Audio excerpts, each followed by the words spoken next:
scores, and other quote-unquote vital statistics. Excuse me. In probing the nature of reality, the metaphysician asks a whole array of questions. Does life have meaning? Are human beings free or totally determined? Is there a purpose to life? Is there a set of enduring principles as a guide of operation of the universe? Can these principles be known? And is there such a thing as stability, or is our world ever changing?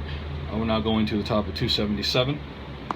Abstract questions addressed by metaphysicians are ones that educators cannot dismiss. Ultimately, the purpose of education is to explain reality to the young. The curriculum and the way in which we teach is represent our statement of what that reality is and which part of that reality we should teach. In other words, the curriculum of a school represents what the community believes is most worth knowing.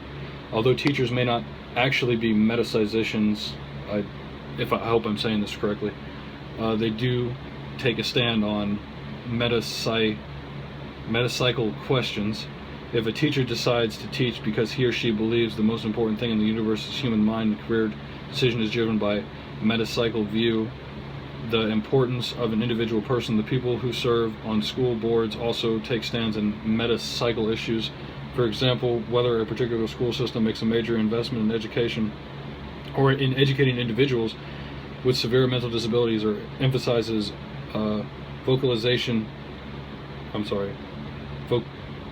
vocational education, depends very much on someone's metapsychal decision about the nature of the person and the place of work in the person's life.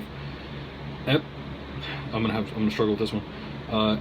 Epistemology. Okay, I'm gonna go with that. Epistemology deals with the questions regarding knowledge and knowing.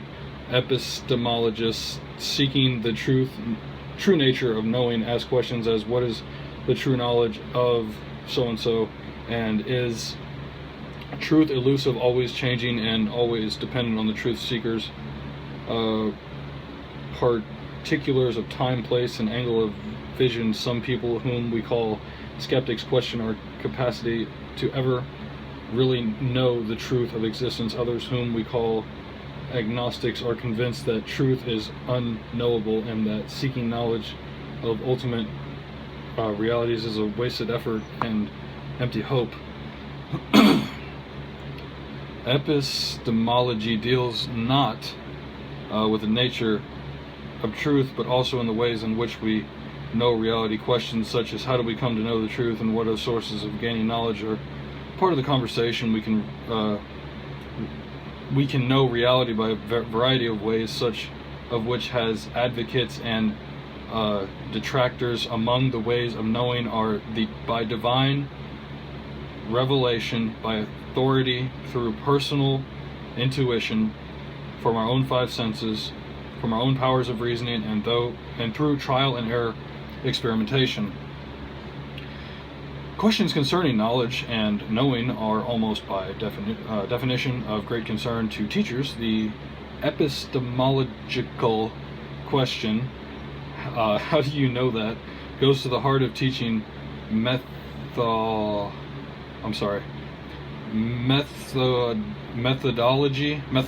I think.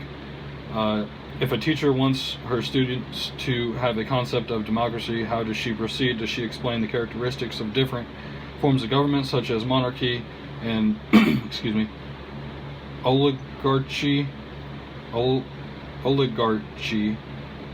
and the characteristics of democracy, or does she take a hands-on approach and have the students do a role-play exercise during which one student is appointed class dictator and the rest must obey the student dictator's orders? The student who has only read about democracy knows that it is an epistemologically different way than a student who has been bullied and harassed for several days by a student-appointed dictator. Individuals clearly differ in their preferred methods of learning, as discussed more fully in Chapter 3, who are today's students in a diverse society. Much of teachers' work focuses on helping students find the most effective way of gaining new knowledge. The important breakthrough work on students' learning styles grew essentially out of a philosophical quest and epistemological question: how do we know things? We're going to flip the page there on top of 278. Some people, for example, parents and community members, may have a strong opinion regarding these epistemological questions. For instance, many people hold strong beliefs about what the true origin of humankind is and how one knows it. This issue, which is sometimes called the creationist controversy, reflects a sharp and fundamental argument over the questions: who are we and how did we get here? One faction insists that the public schools should present the evidence of human origin that is, given in the book of Genesis, which we know by divine revelation.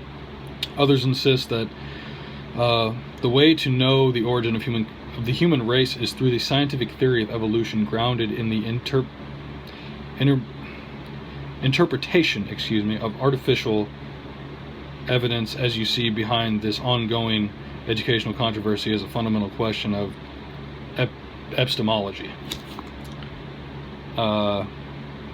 Axiology focuses on the nature of what we value and how we value it. As human beings, we naturally search for the correct and most effective way to live. In doing so, we inevitably encounter questions or values. Of course, when different people look at life, they often come up with very different sets of values. For instance, hedonists, I hope I said that right. Hedonists believe in seeking pleasure and living in the moment.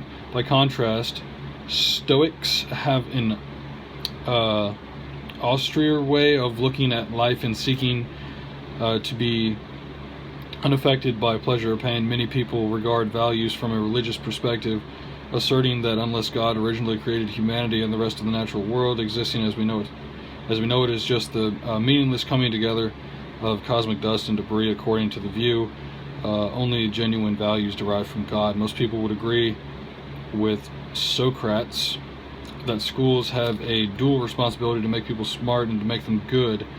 To the degree that teachers accept the second function, that is, to assist their students in becoming good people, they are grappling with the axiological issue. In fact, teachers are intimately involved with the question of moral values. Young people are seeking ways to live lives that are worthwhile, and teachers traditionally have been expected to help students establish moral values, both as individuals and as contributing members of society. Moral values such as honesty, respect for other people, and fairness are necessary if we want to live together in harmony. Although a majority of people agree on a substantial core of values, such as representing others and avoiding violence and settling disputes, other value-related issues separate people. For example, certain sexual practices, capital punishment, gun control, and abortion are all contemporary social issues that evoke a wide range of viewpoints about the right or correct way for people to behave. Axiology has two subtopics: ethics and aesthetics. Ethics takes us into the realm of values that relate to good and bad behavior, examining morality and the rules of conduct, at one time teaching children how to deal with issues of good/bad and right/wrong was the primary purpose of schooling. In recent decades, the pendulum has swung the other way, and schools have become more concerned with I'm sorry, I lost my place. Excuse me. Swung the other way, and schools have become more concerned with transmitting factual and scientific variable knowledge and skills, with instilling ethical knowledge in students. More recently, signs indicate that schools are being called back to their earlier missions of helping children deal with ethical issues. We're now going to flip over to the bottom of page 279. The subject of ethics only teaches us how we can intellectually ascertain the right thing to do, but also is often used to help us establish a particular set of standards, such as a code of ethics. Chapter 8, I can refer back to that, devotes particular attention to the issue of how to develop your own code of ethics. The second subtopic of axiology,